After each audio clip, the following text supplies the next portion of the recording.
সব কিছু ছেড়ে মাত্র এক মুহূর্তের জন্য আপনার চোখ দুটো বন্ধ করুন। চোখ বন্ধ করুন আর কল্পনা করুন আজ থেকে 10 বছর পরের আপনার জীবন। আপনি এমন একটা চাকরি করছেন যেটা আপনি ঘৃণা করেন, কিন্তু সেটা ছাড়ার ক্ষমতা আপনার নেই, কারণ দায়িত্বের শৃঙ্খলা আপনাকে আষ্টে পৃষ্ঠে বেঁধে ফেলেছে। বাড়িতে বাবা মায়ের চিকিৎসার জন্য পর্যাপ্ত টাকা নেই, নিজের স্বপ্নগুলো অনেক আগেই মরে গেছে। এমনকি আপনি ছোটোখাটো জিনিস কেনার সময়ও 10বার প্রাইস ট্যাগ দেখেন। আপনি ঠিক সেই মানুষটা হয়ে গেছেন যা আপনি কোনোদিন হতে চাননি। ঠিক এই সময় মাঝরাতে যখন সবাই ঘুমিয়ে আপনি একা বসে আছেন, তখন আপনার কানে একটা গম্ভীর আওয়াজ ভেসে এলো। একটি অশুভ কিন্তু শক্তিশালী কণ্ঠস্বর আপনাকে একটা ডিল অফার করলো। সে বলল, আমি তোমাকে একটা অদম্য শক্তি দিতে পারি, ইগোর শক্তি। যদি তুমি এটা নিয়ন্ত্রণ করতে পারো তবে তুমি যা খুশি অর্জন করতে পারবে, কিন্তু যদি নিয়ন্ত্রণ করতে না পারো তবে এই শক্তি তোমাকে পুড়িয়ে ছাই করে দেবে। আপনি কিছুক্ষণ ভাবলেন এবং ডিলটি গ্রহণ করলেন। এবার চোখ খুলুন, আপনি 10 বছর পিছিয়ে বর্তমান সময়ে ফিরে এসেছেন, কিন্তু এবার আপনার সাথে আছে একটি পাওয়ার যার নাম ইগো। আজকের ভিডিওটিতে আমি আপনাকে বলবো ইগো আসলে কি, এর ক্ষমতা কতটুকু এবং কিভাবে এই শক্তিকে ব্যবহার করে আপনি আপনার লাইফে যা চান তা হাসিল করতে পারেন। ইগো বা অহংকার আসলে কি? সহজ ভাষায় বললে ইগো হলো আপনার পরিচয়, আপনার আইডেন্টিটি, আপনার আত্মসম্মান। আপনি নিজেকে কিভাবে দেখেন সেটাই আপনার রিয়ালিটি হয়ে দাঁড়ায়। যদি আমাকে জিজ্ঞেস করেন পৃথিবীর সবথেকে শক্তিশালী ফোর্স কোনটা, আমি বলবো ইগো। ইতিহাস সাক্ষী আছে, যখন একজন মানুষের ইগোতে আঘাত লাগে সে অসাধ্য সাধন করে ফেলে। একজন সাধারণ মানুষ, তার স্ত্রী পাহাড়ের কারণে মারা গিয়েছিল, সেই মানুষটা পাহাড়ের ওপর ইগো নিয়ে মাত্র একটা হাতুড়ি আর ছেনি দিয়ে আস্ত পাহাড় কেটে রাস্তা বানিয়ে ফেলেছিলেন। একজন সামান্য কৃষককে যখন কার কোম্পানির মালিক অপমান করেছিল, সেই ইগোর জোরে সে এমন এক কোম্পানি দাঁড় করালো যা আজ দুনিয়ার সেরা কার কোম্পানিগুলোকে চ্যালেঞ্জ করে। যখন জমশেদজি টাটাকে ইংরেজরা হোটেলে ঢুকতে বাধা দিয়েছিল, সেই ইগোর জেদ থেকে তৈরি হয়েছিল তাজ হোটেল। ইগো মানুষকে সাম্রাজ্য গড়তেও সাহায্য করে, আবার ইগোর নিয়ন্ত্রণ হারালে মানুষ ধ্বংসও হয়ে যায়। ইগো মূলত 3 ধরনের হয়, আপনাকে চিনতে হবে আপনার কোনটি। Fake ego.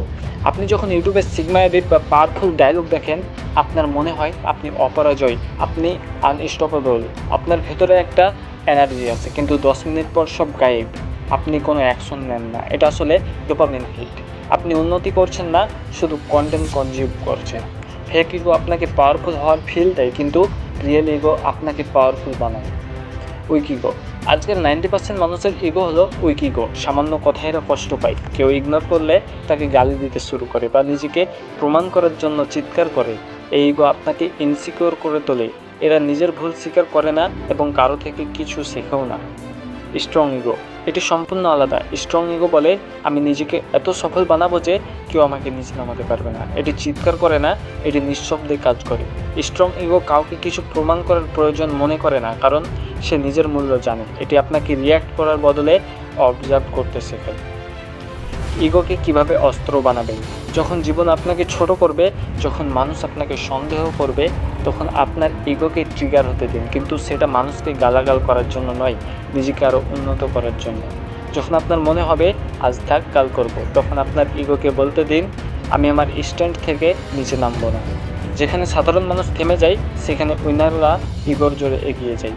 সব জায়গায় কথা বলা বা রিয়্যাক্ট করা শক্তির অপচয় নয়, আসল শক্তি হলো নিয়ন্ত্রণ। যখন আপনি রিয়্যাক্ট করেন না, তখন আপনি পরিস্থিতিকে ডমিনেট করেন। আপনার নীরবতাই আপনার শক্তিতে পরিণত হয়। ইগো নিয়ন্ত্রণ করার 4টি ধাপ। 1. অ্যাওয়ারনেস। রিয়্যাক্ট করার আগে নিজেকে জিজ্ঞেস করুন, এই সিদ্ধান্ত কি আমি নিচ্ছি নাকি আমার ইগো নিচ্ছে। 2. Reaction control. সাথে সাথে কথা বলবেন না, অবজার্ভ করুন, অপেক্ষা করুন এবং শান্তভাবে অ্যাকশন নিন। 3. Redirect ego. ইগোকে মানুষের পেছনে নষ্ট করবেন না, এটাকে আপনার গোলের পেছনে লাগান। 4. Build identity. নিজেকে ডিসিপ্লিনড এবং স্ট্রং হিসেবে বিশ্বাস করতে শুরু করুন। আপনার ইগো আপনাকে সেভাবেই কাজ করতে বাধ্য করবে। মাঝে মাঝে ইগো হার্ট হওয়া খুব জরুরি। আমার জীবন বদলে গিয়েছিল ঠিক তখনই, যখন আমার ইগো খুব বাজেভাবে হার্ট হয়েছিল। একটা পার্সোনাল কারণে আমি ভেঙে পড়েছিলাম। যখন নিজের চারপাশের পরিস্থিতি দেখতাম, নিজের পরিবারের সমস্যাগুলো দেখতাম, তখন ভেতর থেকে একটা জেদ কাজ করতো। 28 ডিসেম্বর 2024। সেদিন আমি ডিসিশন নিয়েছিলাম আর কোনো ডিস্ট্রাকশন নেই। Games, social media, PUBG, free fire সব ডিলিট করে দিয়েছিলাম। কারণ যখন ইগো হার্ট হয় আর তখন মোটিভেশনের দরকার পড়ে না, তখন অবসেশন কাজ করে। একবার নিজের চারপাশের দিকে তাকান, একটা ছোট বাড়ি, বাবা আপনার জন্য প্রতিদিন হাড় ভাঙা খাটুনি খাটছেন। মা প্রতিদিন ভোরবেলা উঠছেন আপনার জন্য নিজের স্বপ্নগুলো বিসর্জন দিয়ে। আর আপনি ফোন স্ক্রল করে সময় নষ্ট করছেন। আপনি কি চান না আপনার বাবা মাকে তাদের বয়সের আগেই রিটায়ারমেন্ট দিতে?